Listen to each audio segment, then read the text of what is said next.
Bonjour à tous et bienvenue à Meisenthal. Mosaïque Cristal a délaissé son plateau aujourd'hui pour la capitale des arts verriers. Le site est en pleine transformation. Vous pouvez d'ailleurs observer l'avancée du chantier d'agrandissement.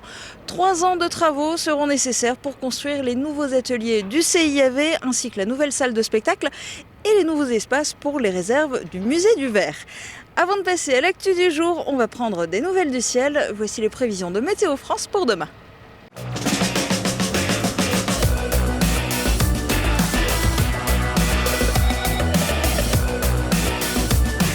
L'Agglo, 10 zones pour développer l'emploi.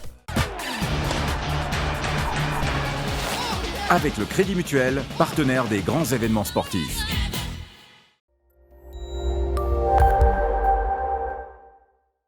Bonjour à tous, demain jeudi la journée sera ensoleillée avec tout au plus quelques nuages très discrets. Les températures iront de 11 à 26 degrés. Demain jeudi 22 août, nous fêterons les Fabrices. Le soleil se lèvera à 6h33 pour se coucher à 20h34. Excellente journée à tous.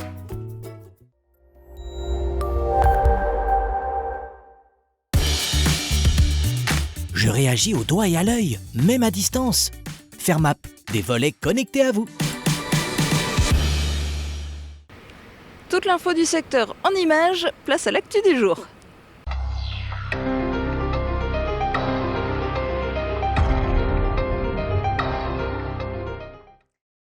Hommage à Philippe Leroy. L'ancien sénateur et président du Conseil général de la Moselle est décédé à l'âge de 79 ans.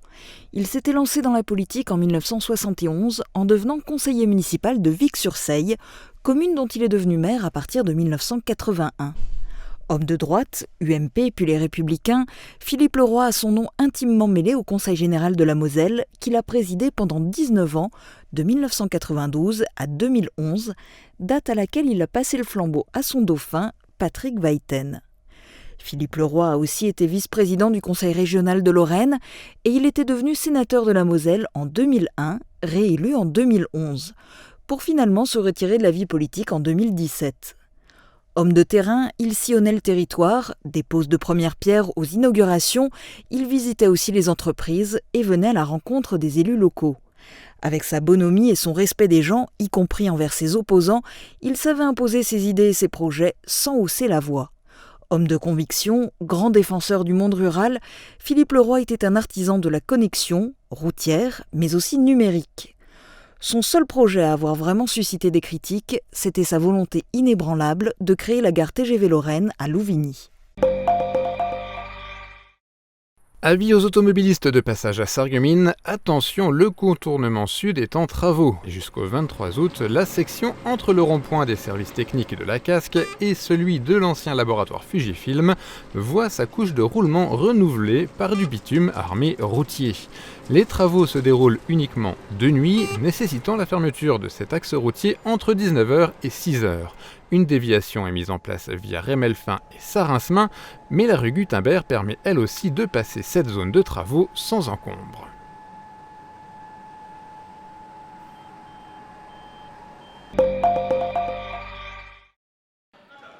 Le club sarregueminois de handball n'a que quelques années d'existence derrière lui, mais il n'y a pas d'âge pour préparer l'avenir. D'ailleurs, une très grande majorité des licenciés sont de jeunes, voire de très jeunes joueurs. C'est pour poursuivre sur cette lancée que le club propose pendant 15 jours un stage de sensibilisation au hand pour les jeunes de 7 à 17 ans. La base du handball, on ne l'inculque pas sur un entraînement. On fait du jeu, on fait des exercices ludiques, plus ludiques que sportifs dans un premier temps. Donc c'est pour ça qu'on parle de sensibilisation. On essaie de faire des petits jeux, du jeu à la balle assez rapidement pour que les garçons et les filles soient intéressés à venir s'inscrire dans le club. Du lundi au vendredi, de 17h30 à 19h30, les entraîneurs du club prennent donc en charge un groupe d'apprentis sportifs. Parmi eux, des licenciés et des petits nouveaux, l'intégration se fait très vite. Derrière son sifflet, Frédéric Schmitt, ancien joueur au niveau national, explique les jeux et exercices avec l'objectif de voir les jeunes joueurs progresser. Car il a l'ambition de porter toujours un peu plus haut les équipes du club. L'an dernier, les moins de 11 ans, pourtant inexpérimentés en championnat, ont terminé dans le premier quart des équipes mosellanes, sans doute le début d'une belle aventure.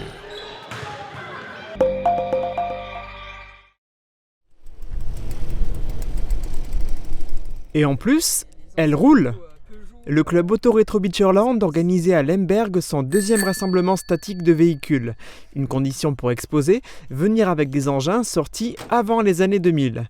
La volonté des membres du club Auto-Rétro Beacherland est de faire découvrir ou redécouvrir ces automobiles, tracteurs ou autres motobilettes qui ont quasiment tous disparu de nos routes. Le ciné, c'est encore plus cool à tarif réduit et avec des avant-premières. L'opération Ciné-Cool est reconduite dans les cinémas du Grand Est.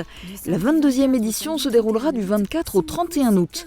Pendant 8 jours, tarif unique de 4,50 € pour toutes les séances. Parmi les films à l'affiche, Fast and Furious ainsi que le dernier Tarantino vont continuer de faire le plein, sans doute sans égaler le record du Roi Lion qui frôle déjà les 15 000 spectateurs à Sarreguemines. Pendant l'opération Ciné-Cool, il y aura aussi des sorties nationales, le dernier film de Grand Corps Malade ou encore La chute du président, Wedding Nightmare et Frankie. À Sarreguemines, les Cinéma-Forums projetteront aussi 4 films en avant-première. Dimanche 25 août à 11h, les plus jeunes seront ravis de découvrir avant les autres le nouveau volet d'Angry Birds, Copains comme cochons. Jeudi 29 août à 20h, vous pourrez voir en famille le film Fourmis, réalisé par Julien Rapneau. L'histoire d'un jeune prodige du foot, prêt à tout pour redonner le sourire à son père. Vendredi 30 août à 20h, ce sont Sandrine Bonner, Charles Berling et Philippe Torreton qui seront en avant-première sur le grand écran sarregueminois dans 3 jours et une vie, d'après le best-seller de Pierre Lemaître. Et la date à ne manquer sous aucun prétexte, c'est mardi 27 août. À 20h seront dévoilés les débuts de La Vérité si je mens. Et cerise sur le gâteau, les acteurs seront dans la salle à l'issue de la séance pour discuter avec le public. Le bonheur que tu donnes à tes parents, mon fils. C'est pas facile, mais je m'accroche. Il y a un F à philosophie. Bien sûr qu'il y a un F, c'est du grec. Extrait de Pulse, le nouveau spectacle des enfants du charbon. La Moselle-Est est aujourd'hui au centre de l'Europe. L'écriture de Laurent-Guillaume Delinger est ciselée. L'auteur et metteur en scène a imaginé quelque chose de radicalement différent. Le mineur n'est plus le protagoniste principal, mais le fil rouge. Rien à voir avec les fresques humaines présentées par l'association jusqu'alors. Pulse raconte l'histoire de cette terre, façonnée par ces hommes, les mineurs. Tout y passe. 39, la libération, les années 80, la douane, l'ouverture des frontières, l'Europe. À travers des histoires locales ou internationales comme la chute du mur de Berlin. Et en filigrane, ce personnage, Alec. Il aimerait se souvenir de cette époque où la mine rythmait la vie des Mosellans, mais il peine à y arriver. Faut-il vivre dans le passé ou aller de l'avant ? Se souvenir, oui, mais comment ? Autant de questions posées par le spectacle. Dans le public, il y a des nostalgiques, mais la plupart acceptent de se laisser surprendre. On s'attendait à ce qu'il y ait davantage, plus l'histoire de la mine ou du charbon, et là, en fait, c'est la mémoire et des scènes de mémoire de ce qu'on a pu vivre dans notre région transfrontalière. Le spectacle était magnifique, on avait vu un des premiers spectacles et là on est revenu avec le petit, mais c'était juste magique. Après 2 années d'interruption, les enfants du charbon jouent gros. Le spectacle a été finalisé cet été alors que les répétitions démarraient. Tous ont fait confiance à Laurent-Guillaume Delinger, parmi lesquels ses proches et amis. C'est une aventure qui recommence et on avait beaucoup de pression, c'était difficile à mettre en place, on a eu beaucoup d'obstacles et voilà, jusqu'à la dernière minute, même si tout était engagé, on avait du mal à y croire qu'on y était arrivé et là voilà, on y est arrivé, donc forcément on est pris par l'émotion parce que voir ce public là qui applaudit à tout rompre, voilà, c'est notre récompense, c'est vraiment notre récompense ultime. Je trouve ça très vrai, très naturel, j'aime beaucoup le jeu des amateurs également et je trouve que ça raconte vraiment l'histoire de la région. Ça raconte la vie des mineurs, tout ce qu'ils ont vécu et en plus de ça, ils racontent plein de blagues, c'est très drôle. Pulse regorge d'anecdotes et de références. Derrière l'apparente légèreté, énormément de profondeur. Seuls les plus attentifs sauront la capter. Prochaine représentation les 22, 23 et 24 août.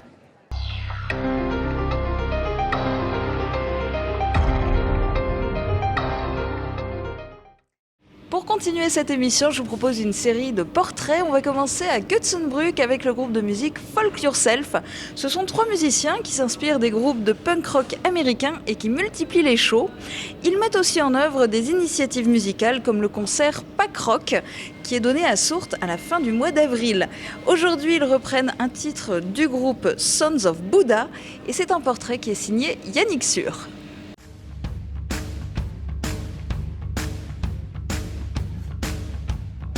Alors nous c'est Folk Yourself, donc on a Mathieu à la batterie et au chœur, on a Seb au chant et à la guitare et moi-même David au chant et à la guitare également. Alors je dirais qu'au niveau des influences, on partirait plus sur du punk rock des années 90 américain, avec des groupes comme Against Me, et sinon donc ce qu'on fait aujourd'hui, c'est-à-dire on se rapproche le plus de la folk punk, on va dire des artistes tels que Tim Vental ou Chuck Ragan, Forest Cookie pour les Français, voilà.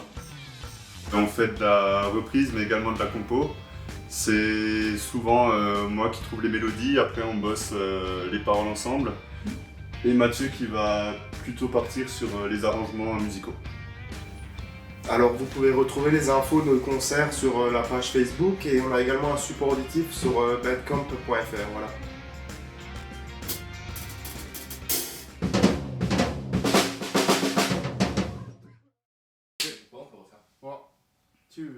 One, two, three, four.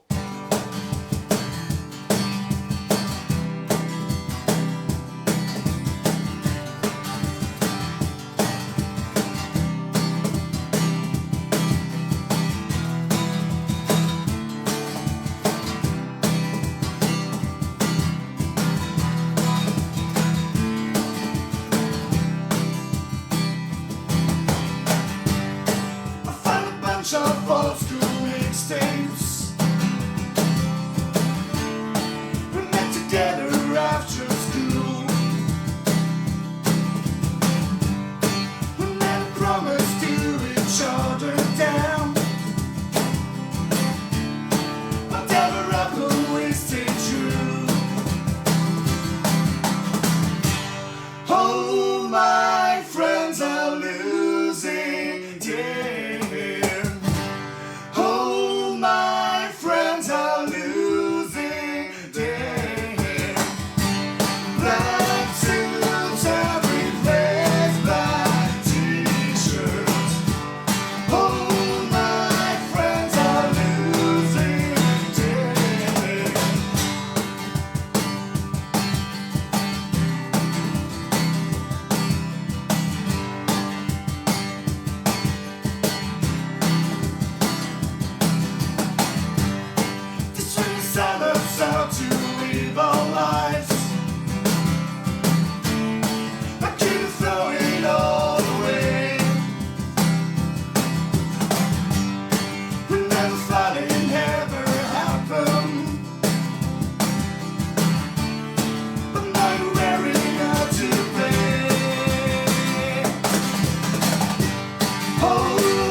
On change radicalement d'ambiance pour faire maintenant la connaissance de Denis Valdener. C'est un ancien militaire devenu agent de sécurité en 2003.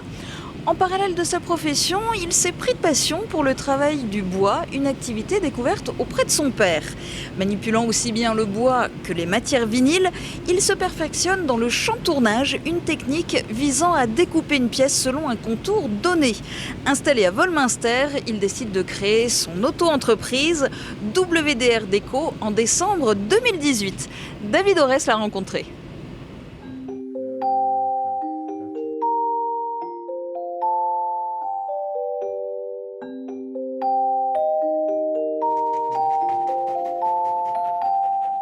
Je suis originaire de Sarralbe, j'ai 53 ans. J'ai entrepris une carrière militaire que j'ai quittée en 2003. Depuis, je travaille chez Schneider Electric à Sarre-Union, comme agent d'accueil et puis de sécurité. Depuis fin 2018, je me suis installé en qualité d'auto-entrepreneur à Wolminster. Je pratique principalement le chantournage tant sur bois que sur vinyle. Mon entreprise, je l'ai appelée WDR-Déco. Parce que WDR, c'était mon diminutif à l'armée, et le tiré déco, parce que je fais de la déco.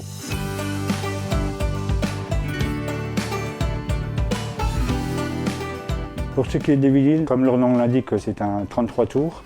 Il fait 30 cm de diamètre, il est rond. Ça s'inscrit totalement dans le cadre de l'horloge. Bien souvent, je suis tombé sur des vieux vinyles qui étaient un peu rayés, un peu altérés. Ça ne me chagrinait pas en fin de compte de les découper. Il y a 3 ans, j'ai mon gendre qui est un passionné de Dragon Ball. J'ai pris l'option de lui en faire un pour son anniversaire. Apparemment, ça lui a plu.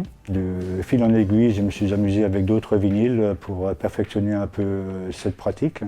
J'ai beaucoup de personnes qui m'en commandent, donc que ce soit un cheval, que ce soit un chien, que ce soit un groupe de rock. On travaille le motif, et puis dans la foulée, je me mets à la machine, je prépare mes vinyles, je perce et je découpe.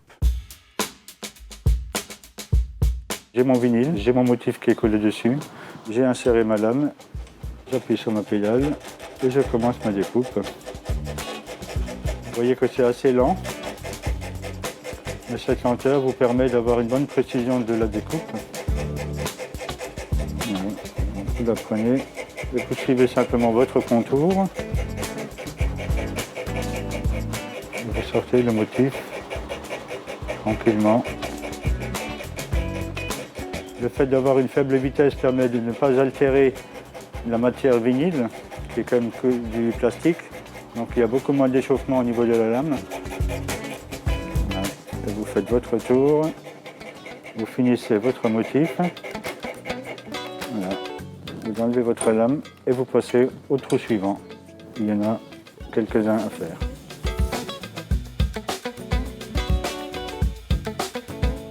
Mes outils de travail principaux sont des scies à chantourner. J'ai opté pour des modèles professionnels. C'est un matériel qui au départ est onéreux, certes, mais qui vous permet d'avoir un confort de travail et puis surtout une qualité de finition du produit. Pour ce qui est du travail du bois, j'ai mon père qui est, donc là je vous parle de 35 ans en arrière. Il avait un combiné à bois et puis moi régulièrement je lui filais un coup de main. Quand je suis parti à l'armée, bien sûr, j'ai perdu cette fibre. Elle m'est revenue, donc une fois que je suis revenu en Moselle, c'est une matière noble que j'adore, et puis j'adore la travailler. Ce sont principalement des objets décoratifs. Ça va du bois de contreplaqué en 2 mm ou 23 mm jusqu'au gros bois, donc là qui fait 40 mm. On agrémente selon nos envies. La matière première, donc les vinyles, c'est le système D. C'est les marchés aux puces, c'est les gens qui m'en remettent à l'occasion. Le bois, il se trouve partout, que ce soit au magasin, que ce soit chez les particuliers. Donc, il y a du vieux bois qui traîne, je le récupère, je le rabote, je le ponce et après, je le travaille.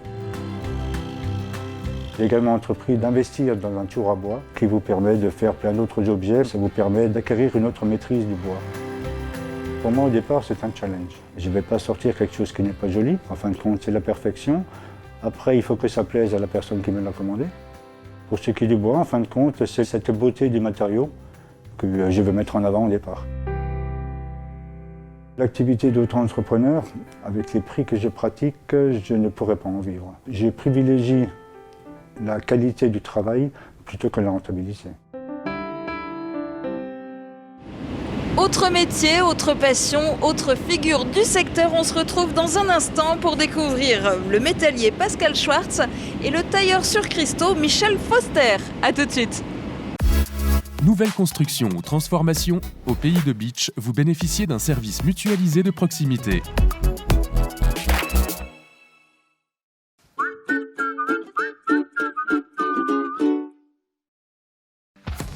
L'atelier gourmand, l'étape gourmande en zone industrielle de Sarreguemines. Du pain frais toute la journée, des pâtisseries artisanales, des menus pour tous les goûts avec le wrap Viva Mexico et le hamburger Bacon New York. Passez nous voir et pensez au drive. En ce moment, profitez d'un instant fraîcheur avec nos délicieuses glaces. Il y a forcément un parfum dont vous raffolerez. Le restaurant Victoria à Vitre, disposant d'un cadre idyllique avec sa terrasse au bord du canal, vous apporte une nouveauté pour cet été. Des viandes d'exception placées dans sa nouvelle chambre de maturation et son sel rose de l'Himalaya. Soyez curieux, découvrez la nouvelle saison culturelle 2019-2020 au Pays de Beach. Au programme, des artistes de renom, des concerts et des spectacles empreints d'humour, de rêve et de magie. Ne manquez pas Anne Etchegoyen et ses choristes basques ce dimanche 1er septembre à l'espace Cassin à 18h. Informations disponibles à l'espace René Cassin de Beach ou sur www.cc-paysdebeach.fr. Toutes les tendances déco sont chez Pink, saison par saison et pour toutes les occasions. Votre paradis déco vous accueille sur plus de 1000 mètres carrés. Venez chez nous. En plus, le parking est gratuit à l'arrière du magasin. Pink à Sarrebruck, à côté de l'Europa Gallery.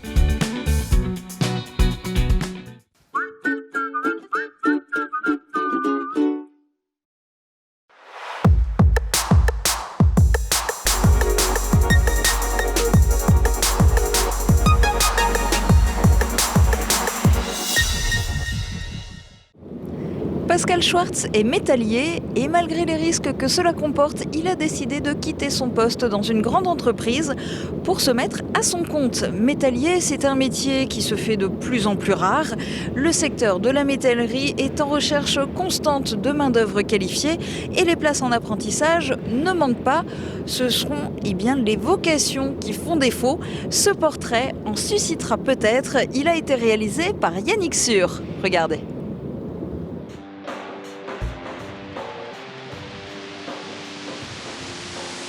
J'ai toujours aimé le métal, j'ai toujours été attiré par ça. Je pense que ça remonte à longtemps. Mon grand-père déjà travaillait un peu le métal, il avait une petite forge, je le voyais faire étant petit. Donc forcément après ça s'est enchaîné avec mon père qui lui-même s'est pas mal intéressé à ça, qui était serrurier à la base. Donc il a réalisé pas mal de choses, de garde-corps à la maison, dans la maison familiale, tout ça. Donc j'ai toujours vu les gens travailler le métal, donc je pense que l'intérêt vient un petit peu de là. Par la suite, j'ai continué en tant qu'autodidacte avec mes petits moyens à réaliser des choses pour mes besoins personnels à la base. Et voilà.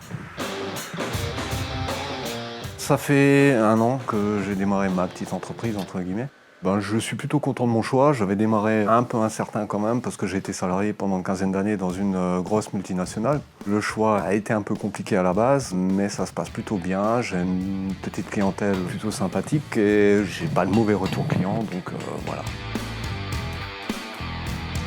La métallerie, c'est un terme qui englobe tout ce qui est réalisation métallière, soudage, découpe, assemblage pour réaliser tout type de choses. En fait, ça va de toutes petites pièces à des pièces beaucoup plus importantes, bien sûr.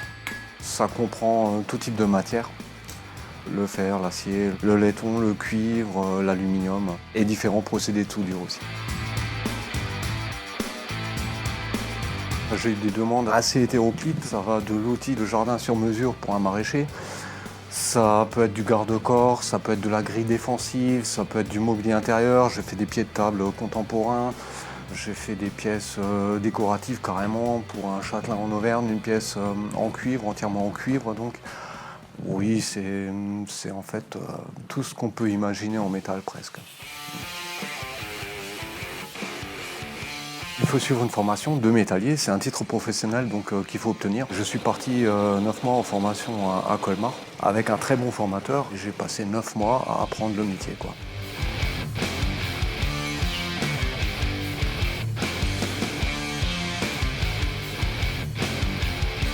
Mon entreprise s'appelle Cater. Vous pouvez me contacter pour toute réalisation métallière, créative, artistique ou autre. Voilà, ce sera un travail artisanal, sérieux. Voilà.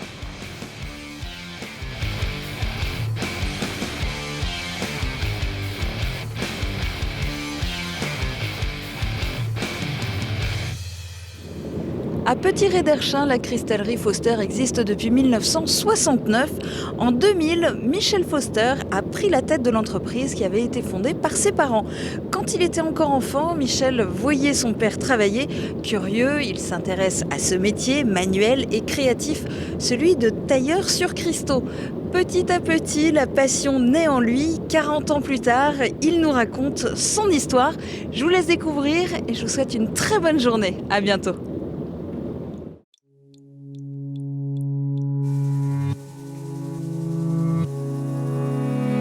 C'est une entreprise qui a été montée par mes parents.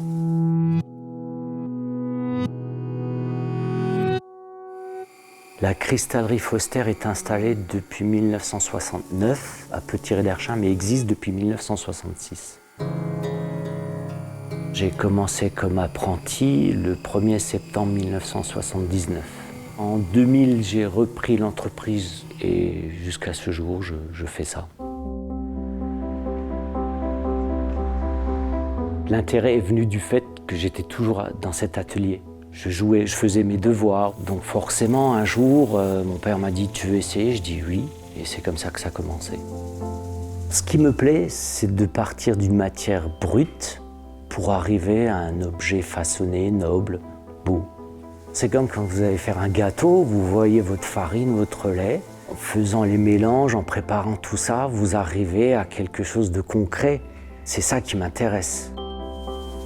Le cristal est un objet qu'on peut définir un petit peu comme un diamant. Brut, c'est pas très joli.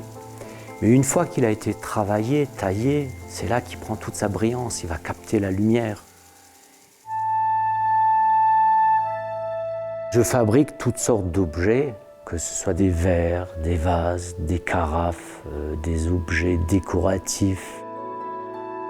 Les objets qui me satisfont le plus, ce sont justement les grands vases. C'est magnifique une fois que ça a été entièrement façonné. Seulement, les grands vases, c'est très fatigant. Ce sont des objets qui sont volumineux. Certains vases peuvent aller jusqu'à 10 kg. Donc vous portez ça toute la journée, vous le soulevez à bout de bras, vous appuyez en même temps. J'ai un site internet, sur Facebook aussi, je suis présent. Je travaille essentiellement pour des particuliers, de temps en temps pour des entreprises même locales. Je fais aussi des objets sur commande. Il me faut la base, le brut, et ensuite je peux y mettre un décor. C'est ça le cœur du métier. Récemment, quelqu'un voulait des bouteilles en verre, où j'ai dû d'un côté graver donc un cerf, comme ça se faisait depuis très longtemps, et de l'autre côté, le Voltmeister du Pays de Bitche. Voilà. J'aime mon métier, tailleur sur cristaux, forcément. C'est un métier très prenant, qui a des côtés prononcés, artistiques. Je peux m'exprimer, je peux façonner des choses, je peux produire des objets. C'est forcément très gratifiant. C'est effectivement une passion pour moi, sinon j'y passerai pas toutes mes journées, du matin au soir.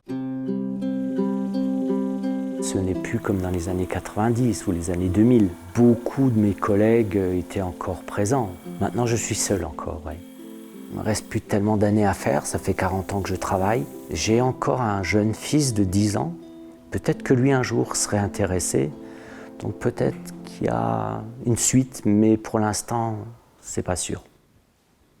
Des anecdotes, j'en ai vécu beaucoup ici, mais il y en a une, je me souviens pas mal, c'était un groupe de généraux thaïlandais qui étaient venus visiter l'atelier. Donc je leur ai montré et après ils sont allés voir un petit peu au magasin pour voir s'ils trouvaient des petites choses à emmener. Et de fil en aiguille, ils ramenaient, le comptoir était plein d'objets. On a passé du matin à 11h jusqu'à l'après-midi 3h à en faire des emballages, à les protéger. J'ai ma fille qui travaille à Genève, elle me dit « Papa, tu devrais voir, les gens se jettent là-dessus, tu devrais voir les prix, il faudrait que tu viennes travailler ici. » Et c'est vrai que dans le Pays de Bitche, c'est plus pareil, les armoires sont pleines. C'est un peu comme le chocolatier, quand il va préparer son chocolat le matin, lui, il est dégoûté, il ne peut plus en manger. Moi j'aime le chocolat, mais lui... Et pour le cristal, c'est un peu pareil.